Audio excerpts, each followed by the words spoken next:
Welcome to Cooking with Cabinet, a partnership between Tomball ISD and HEB.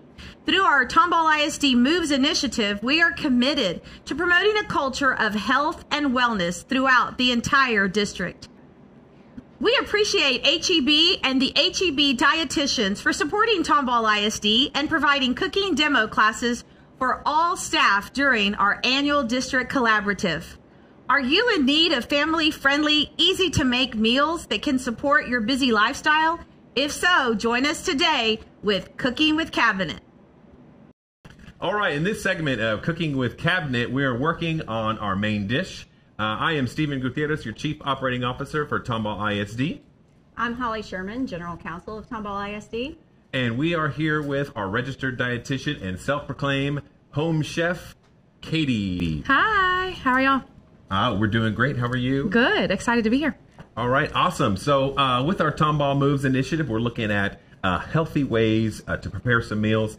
So, Holly, I don't know about you, but during the week, busy week, work, busy schedule with extracurricular activities with kids, it's kind of hard to make a healthy meal. So I don't know about you. How's that going? Yeah, we definitely have activities every single night, and so it's really a challenge to make quick and easy meals, and that's basically our two rules for weeknight meals are what's quick and what's easy while still being healthy. And that's always the challenge, right? Quick and easy is always not healthy. So what do we have up today? So we have a very quick and easy dish today. It's our baked chicken spaghetti. So it's a little bit different with your ingredients, a little bit lighter, not as creamy, not as cheesy. So it's going to be a healthier dish that you can make to prep for the week. Ooh, sounds delicious. So what ingredients are we working with? So we've got whole wheat spaghetti. So basically you're going to take all these ingredients and just dump them into a bowl, and then we're going to bake it. So we've got about 4 cups of cooked whole wheat spaghetti. And I wanted to talk about a sub for this. Okay. So if we have a gluten-free eater in our household, you can do just typical gluten-free pasta here.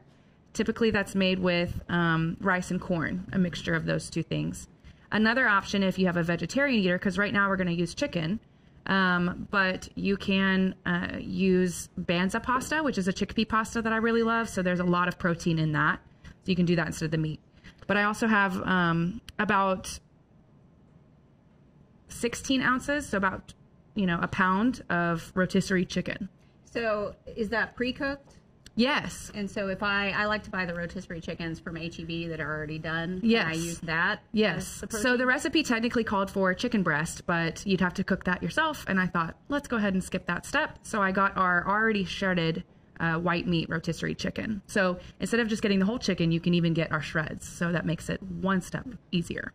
All right, awesome. I'm a big fan on the weekend of taking some time and smoking a variety of meats and have ready for the entire week. So also Thanksgiving's coming up. I'm going to be smoking a turkey. So let's just talk about leftovers. I like maximizing the leftovers. Can I sub the chicken for maybe my smoked turkey? Yes. Or, hey, let's be real. Who's got time to rotisserie and chicken? Could I even use cubed chicken or something simple like that? Yes, you could use canned chicken. You could definitely do turkey. This is a really great recipe for leftover turkey. So you're just going to shred that up a little bit and use it just the same. Awesome. So I just put in here a can of our reduced sodium cream and mushroom soup. So that adds a little bit of that creaminess, but with less salt. And then I've got here 2 cups of marinara. So I know one thing is you can switch up the flavors just a little bit if you want. So if your family likes spicy food, you can use an arrabbiata sauce, or you could use like a spicy marinara if you'd like. So I like this, like we mentioned in the beginning, it's a little bit lighter because you're using marinara versus a lot of cream and cheese. So this is going to be a lot better for us. All right, little parent pro tip. Sometimes in my lasagna or different spaghettis, I like to hide some vegetables in my marinara sauce. So I see you got some vegetables on there. That's going to scare away one of my children. Sorry, don't judge. So how do I mix in some different vegetables in here without them really knowing there's vegetables in there? So for this recipe, I did use about a pound of chopped zucchini, but if you want to hide it in the marinara sauce, you totally can. Okay. Some other ideas to use would be spinach, mushrooms. You could do any other kind of veggies that they might like. You could do bell peppers in here. That would go really well. So, but yes, getting a veggie marinara is also a great way to add some veggies in here. So another thing that you can do is also use a little bit of like a blender or a food processor and put some veggies, like kind of sneak them into your sauce. So that would be a great idea as well. Okay, so now that we've got all our ingredients here, we're going to put them in the dish. So that was nice and easy, right? Quick, easy. You can't really get quicker than that. All right. So we have a family of 3, essentially. Yeah. The recipe is for 8 people. Technically, yes. So do I just prepare the whole thing? Oh, I totally would. Freeze it? Right. Anytime you're in the kitchen, I would suggest that you monopolize that time and make extra food. You're always going to need leftovers for something, lunches, quick dinners. So I would go ahead and make the whole casserole. You can leave it in the fridge for, 3 days, but if you want to freeze it, you could. So just make sure you put it in an airtight container, and you can probably leave it in the freezer for about a month. But yeah, I think I would go ahead and make the whole casserole. So, all right. So now we're going to put everything in here. This is a dish that I've put a little bit of sauce or smells delicious. Pam, that's the word I was looking for. So put a little bit of Pam in here. And so now we're going to, we have the oven. We have the oven set for 425. And so we're just going to finish mixing this a little and then throw it in the oven. All right.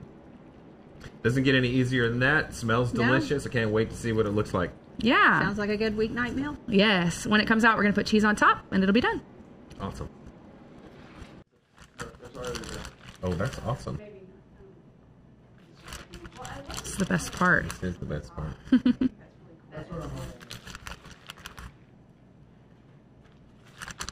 Yum. And then we're going to throw it back in the oven to finish. Let it get all melty. Will you open the oven for me? Yes, here we go. Thank you.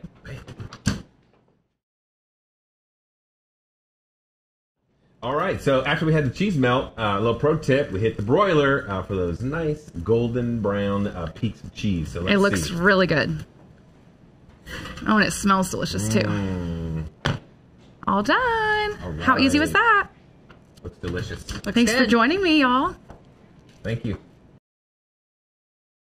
The cheese is a little crunchy. It's gonna be good.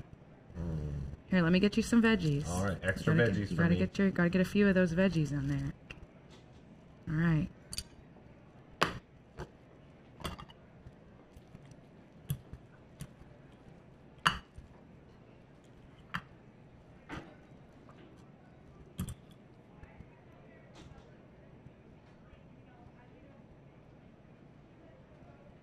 All right. There's yours. Thank you.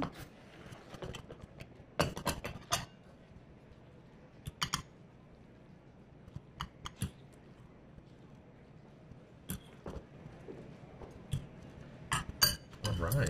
Every time to dig in. Yeah. Thank you. It's so hot. It's pretty hot. Yeah, I don't know. We're gonna be the chicken that are going to get you. Or that zucchini. Anything delicious on 3. We're just, all right. Cheers. It's good. That's delicious. That's really good. I love it. It's so easy. All right, Holly, does this meet the Sherman threshold? Quick and easy. I think so. Quick and easy. This is a winner. I'm going to add it to the rotation. Thank you, Chef Katie, for sharing this awesome recipe with us. It was fun. And delicious. It was fun and delicious. That's it for this segment of Cooking with Cabinet. Thank you.